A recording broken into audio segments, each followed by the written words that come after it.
The text landed just as I zipped my carry-on shut, ready for a weekend in Geneva. Hi, honey. Your dad and I are keeping Thanksgiving simple this year, just us, Clara, and the twins. Hope you understand. I read it twice, setting my phone down on the polished marble counter of my Pelleier loft. My mouth curved, half smirk, half sigh. Not shock, just resignation. I'm Isabella Lane, 35, and in my family, I'm a footnote. Clara's the headline, married, 2 kids, a Connecticut estate, a husband with 3 board seats. I built an award-winning interior architecture firm from scratch, graced the pages of design magazines, and Mom still only wanted to talk about Clara's new kitchen backsplash. Sure, Mom, enjoy your quiet Thanksgiving, I typed, fingers steady though something sharp pressed in my chest. In truth, I'd already made other plans. Back in September, I closed on a restored farmhouse in Stowe, white clapboard, cedar beams, birch trees framing snow-tipped ridges, 8 bedrooms, stone hearth, a kitchen made for long nights and loud laughter. I wasn't going to be alone. While my family shrank the table, my chosen family had never failed me: Aunt June, Cousin Leo, lifelong friends who never needed an invitation to show up. I sent the invites, replies flew back. Aunt June, crying, we'll bring pies and board games. Leo, booked, this house looks cinematic. Alina, mulled wine, playlists, magic incoming. 17 guests, every room filled, snow hikes, fireside poetry, a chef-prepared feast, stargazing with wine, it was all on the itinerary. Then Saturday morning, another ping. Maybe Christmas, if Clara's schedule allows. I laughed, still fitting me around her. Not this time. I'd built my own table, and it was already full. 1 week before Thanksgiving, Mom called, her voice syrupy. Sweetheart, I hope you're not upset. Clara's boys have been energetic, and you know your father hates chaos. I stood barefoot on my porch, frost glittering over the treetops. Don't worry about me, I said evenly. I won't be alone. A pause. Oh, coworkers. Then? The disbelief nearly made me laugh. Something like that. Gotta run, arrangements to finish. Aunt June's SUV crunched up the drive minutes later. She stepped out, hugging me tight. Ella, this is breathtaking. They have no idea what they're missing. I smiled. They're about to find out. The days blurred into joy, cousins, friends, children laughing in the snow. On Thanksgiving Eve, we stood under golden string lights on the terrace. I raised my glass. To family, the kind you choose, not out of duty, but love. Glasses clinked. Tomorrow would be unforgettable, not just for us, but for the ones who skipped it. Morning came with cinnamon rolls in the oven, turkey roasting with rosemary and sage, spiced cider steaming by the hearth. The chef from Burlington outdid himself, maple-glazed vegetables, cranberry burrata tarts, wild mushroom stuffing. Laughter spilled through the house. The table glowed with candlelight and pine cone garlands. That's when my phone buzzed. A text from Clara. Happy Thanksgiving. Mom asked me to check if you're okay by yourself. We could FaceTime later if you're lonely. Lonely? I glanced around. Aunt June and Leo were crafting an artful charcuterie spread. Alina was ladling mulled wine into mugs. Uncle Walter was outside building snow forts with squealing kids, while the rest laughed over board games in the great room. Thanks, but I'm busy. Enjoy your quiet celebration, I typed back, sliding my phone into my pocket as the photographer arrived. He drifted from room to room, catching what no posed portrait could, steam curling from cider mugs, unfiltered laughter in amber light, mittens pressed to rosy cheeks. He showed me a preview. These could run in a winter editorial. You've got magic here. Just afternoon. My phone rang again. Isabella, sweetheart, Mom began. Are you sure you don't want to swing by for dessert? Clara's making her famous pumpkin pie. I stepped onto the balcony, the air scented with pine and roasted chestnuts. Below, Uncle Walter was sending my little cousin skimming down a hill on a wooden sled. Actually, Mom, I'm hosting Thanksgiving lunch right now. Can I call you back? A pause. Hosting? Where exactly? I bought a farmhouse here in September, I said. Silence stretched. You bought a farmhouse in Vermont? Why didn't you tell us? I watched the wind ripple through the pines. Because you've made it clear my life doesn't register on your list of what matters. And I didn't want to disturb your peaceful Thanksgiving. From inside came the hum of voices and clink of glassware, the sound of belonging. Who are you hosting? Mom asked, her voice thin with disbelief.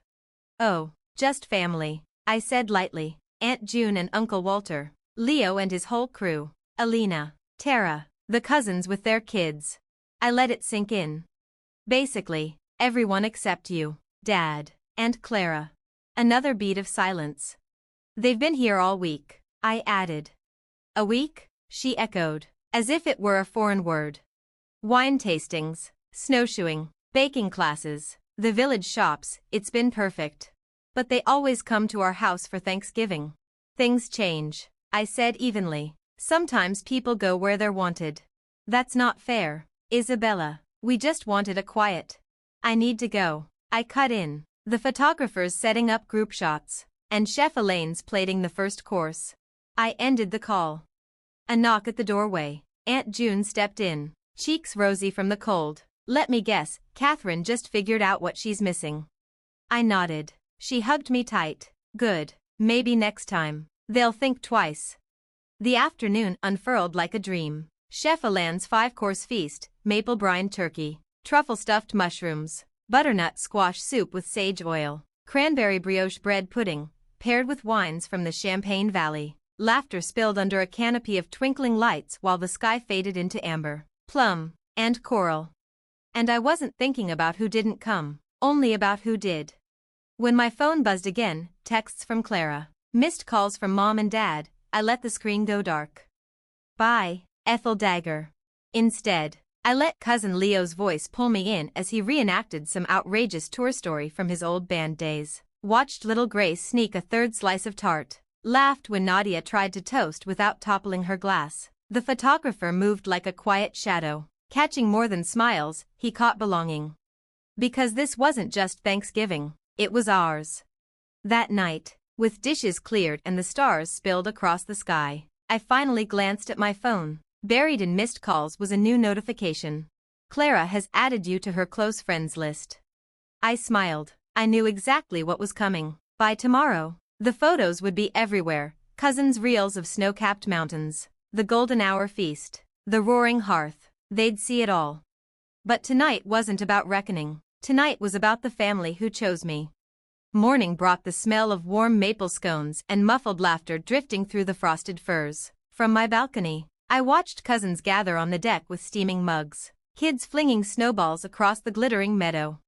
My phone wouldn't stop buzzing. The photographer had delivered overnight, and the posts had already begun. Lantern-lit dinners, sled rides, candid joy. June's album read, when one door closes, another opens, sometimes in the Green Mountains. Thank you, Isabella, for reminding us what family truly means. The comments came fast, kind, curious, and a few pointed. Where are Catherine and Robert? Why weren't you at this, Clara? Clara called first. Why didn't you tell me? She demanded. Mom's freaking out. The Kowalskis canceled Christmas dinner with us for your New Year's invite. I haven't announced a New Year's party, I said, sipping my coffee. Guess the family did it for me. It wasn't like Thanksgiving should be, she admitted quietly. No, I said, it wasn't. I slipped my phone away and stepped onto the deck, where my real family was planning the day, snowmobiles, winter markets, lakeside picnics. That's when Dad called. Princess, he began, voice soft, strategic. We've been talking. Family, unity. I'm heading out for the snowmobile tour. Dad, can this wait? Your mother's upset about all this. I've been upset for years, I said evenly. Every milestone skipped. Every time my life came second to Clara's. The difference is, I built something beautiful out of it. But planning Thanksgiving without us. Like the holidays you planned without me? Silence. Then, no, it doesn't feel good. Enjoy your peaceful weekend, Dad, I said. I've got to go. The days blurred into joy, wine tastings, snowshoe treks, fireside dinners. Our feeds lit up, and so did my parents' phones. The daughter they sidelined was suddenly the headline. When it was time for goodbyes, Aunt June hugged me tight. We'll try for Christmas, she whispered. It's already booked. I grinned. My chalet in the Swiss Alps. Her eyes widened. You have a chalet?